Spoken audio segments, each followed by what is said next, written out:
രാഹുൽ ഈശ്വറിനെ ഇപ്പോൾ കസ്റ്റഡിയിലെടുത്ത് ചോദ്യം ചെയ്യുകയാണ്. രാഹുൽ മാങ്കൂട്ടത്തിനെതിരെ പരാതി നൽകിയ പെൺകുട്ടിയുടെ ഐഡന്റിറ്റി വെളിപ്പെടുത്തുക, പെൺകുട്ടിയെ അപമാനിക്കുന്ന രീതിയിലുള്ള പരാമർശങ്ങൾ നടത്തുക തുടങ്ങിയ കാര്യങ്ങളെല്ലാമാണ് കഴിഞ്ഞ ദിവസങ്ങളിലെല്ലാം രാഹുൽ ഈശ്വർ നടത്തിയിരുന്നത്.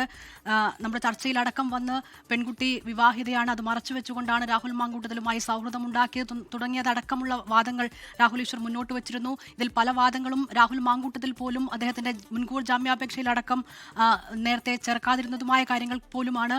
അങ്ങനെ പെൺകുട്ടിയെ പരസ്യമായി സൈബർ ആക്രമണത്തിന് വിധേയയാക്കുന്ന വിധത്തിലുള്ള പരാമർശങ്ങളാണ് പലപ്പോഴും രാഹുൽ ഈശ്വറിന്റെ ഭാഗത്തു നിന്നും ഉണ്ടായിട്ടുള്ളത്. ഇപ്പോൾ ആ രീതിയിൽ സൈബർ ആക്രമണം എന്ന രീതിയിലുള്ള പരാതിയിലാണ് രാഹുൽ ഈശ്വറിനെ കസ്റ്റഡിയിലെടുത്ത് ഇപ്പോൾ സൈബർ പോലീസ് ചോദ്യം ചെയ്യുന്നത്. സൈബർ ACP നേരിട്ട് ഈ ചോദ്യം ചെയ്യൽ നടത്തും എന്ന് തന്നെയാണ് മനസ്സിലാക്കുന്നത്. സുജിത് സുരേന്ദ്രൻ തുടരുന്നുണ്ട്. സുജിത്ത്, പറയൂ. അതിന് തീർച്ചയായും അതായത് ഒരു പുരുഷ സംഘടന ഉണ്ടാക്കുക, ആ പുരുഷ സംഘടനയുടെ തലപ്പത്ത് സ്വയം അവരോധിക്കപ്പെടുക, എന്നിട്ട് ഇരയാക്കപ്പെടുന്ന പുരുഷന്മാർക്ക് വേണ്ടി വാദിക്കുന്ന ആൾ എന്ന നിലയിലാണ് രാഹുൽ ഈശ്വർ പലപ്പോഴും രംഗത്ത് വരിക.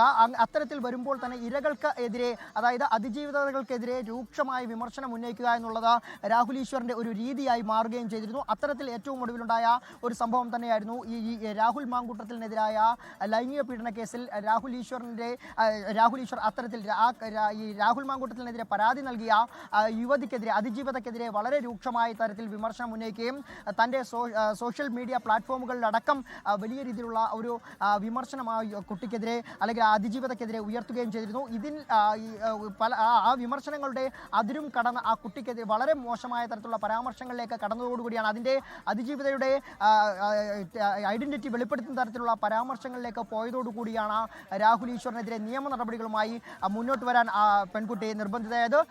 തെളിവുകൾ, അതായത് തനിക്കെതിരെ രാഹുൽ ഈശ്വർ നടത്തിയിട്ടുള്ള പരാമർശങ്ങൾ വ്യക്തമാക്കുന്ന തെളിവുകൾ അടക്കം ആണ് പോലീസിൽ പരാതി നൽകിയിട്ടുള്ളത്. ഈ പരാതിയുടെ അടിസ്ഥാനത്തിലാണ് ഇന്ന് സൈബർ പോലീസ് രാഹുൽ ഈശ്വറിന്റെ പൗടിക്കോണത്തെ വീട്ടിലേക്ക് എത്തുകയും അവരുടെ കസ്റ്റഡിയിലെടുക്കാൻ തീരുമാനിക്കുകയും ചെയ്തത്.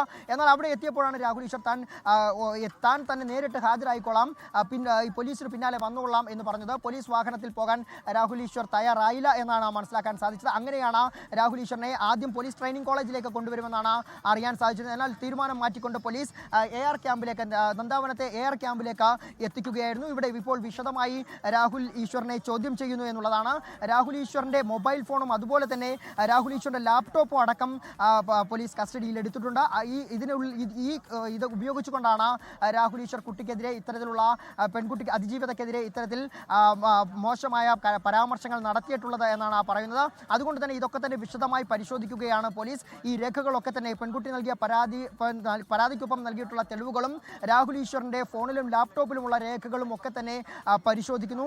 അതിലൂടെ തന്നെ വ്യക്തമാണ്. മാത്രമല്ല രാഹുൽ ഈശ്വർ ഇത്തരത്തിൽ രാഹുൽ മാങ്കൂട്ടത്തിനെ അനുകൂലിച്ചുകൊണ്ട് രംഗത്ത് വരുന്നതിനൊപ്പം തന്നെ ഈ പെൺകുട്ടിയെ വളരെ മോശമായ, ആ കുട്ടിയുടെ ഐഡന്റിറ്റി വെളിപ്പെടുത്തുന്ന തരത്തിലുള്ള പരാമർശങ്ങൾ നടത്തിയതോടുകൂടി വലിയ രീതിയിലുള്ള വിമർശനങ്ങൾ സോഷ്യൽ മീഡിയയിലടക്കം രാഹുൽ ഈശ്വറിന് നേരിടേണ്ടിയും വന്നിരുന്നു. പക്ഷേ അത് റീച്ചാക്കി മാറ്റിക്കൊണ്ട്, തനിക്കത് കൂടുതൽ ലൈക്കുകളും ഷെയറുകളും ഒക്കെ ആക്കി മാറ്റിക്കൊണ്ട് ഒരു കൂടുതൽ പബ്ലിസിറ്റിക്ക് വേണ്ടി രാഹുൽ ഈശ്വർ അത് ഉപയോഗപ്പെടുത്തുന്ന ഒരു കാഴ്ചയാണ് കാണാൻ സാധിച്ചത്. ഏതായാലും രാഹുൽ ഈശ്വറിനെതിരെ ഗുരുതരമായ കുറ്റങ്ങൾ ചുമത്തും എന്നുള്ള കാര്യത്തിൽ സംശയമില്ല. അതിൽ സ്ത്രീകൾക്കെതിരായ അതിക്രമം പറയൽ, ഒപ്പം തന്നെ IT ആക്ട് ഉൾപ്പെടെയുള്ള സൈബർ ആക്രമണം അടക്കമുള്ള കുറ്റങ്ങളാകും രാഹുൽ ഈശ്വറിനെതിരെ ചുമത്തുക എന്ന് തന്നെയാണ് മനസ്സിലാകുന്നത്. ഏതായാലും ഇപ്പോൾ രാഹുൽ ഈശ്വറിനെ AR ക്യാമ്പിൽ വിശദമായി ചോദ്യം ചെയ്യുന്നു എന്ന് തന്നെയാണ് നമുക്ക് മനസ്സിലാക്കാൻ സാധിക്കുന്നത്. ദിൽന, സുജിത്ത്, രാഹുലിന്റെ ഒരു രീതി വെച്ച് ഇപ്പോഴുള്ള ഈ കസ്റ്റഡിയിലെടുപ്പും ചോദ്യം ചെയ്യലും എല്ലാം മറ്റൊരു രീതിയിൽ പബ്ലിസിറ്റിക്ക് വേണ്ടി അദ്ദേഹം ഉപയോഗിക്കുമെന്ന കാര്യത്തിലും സംശയവുമില്ല.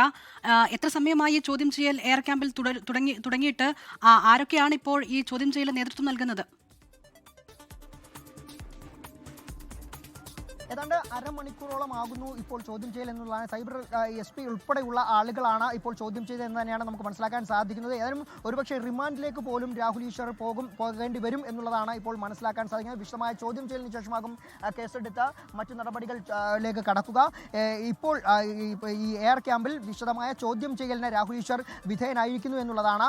ഈ പെൺകുട്ടിയുടെ പരാതിയിൽ ഗുരുതരമായ കുറ്റങ്ങളാണ് രാഹുലിനെതിരെ ചുമത്താൻ സാധിക്കുന്നത്. ആ വകുപ്പുകളൊക്കെ തന്നെ ചുമത്തപ്പെട്ടാൽ ജാമ്യമില്ലാ വകുപ്പുകളാണ് എന്നുള്ളതാണ് ഏറ്റവും പ്രധാനമായും IT ആക്ട് ഉൾപ്പെടെയുള്ള അതുപോലെ തന്നെ സ്ത്രീകൾക്കെതിരായ അതിക്രമം തടയൽ ഉൾപ്പെടെയുള്ള വകുപ്പുകൾ ചുമത്തപ്പെട്ടാൽ രാഹുൽ ഈശ്വറിന് ജാമ്യം ലഭിക്കില്ല എന്നുള്ളത് ഉറപ്പാണ്. അങ്ങനെയെങ്കിൽ രാഹുൽ ഈശ്വർ റിമാൻഡിലേക്ക് പോകുമെന്നുള്ള കാര്യത്തിലും സംശയമില്ല.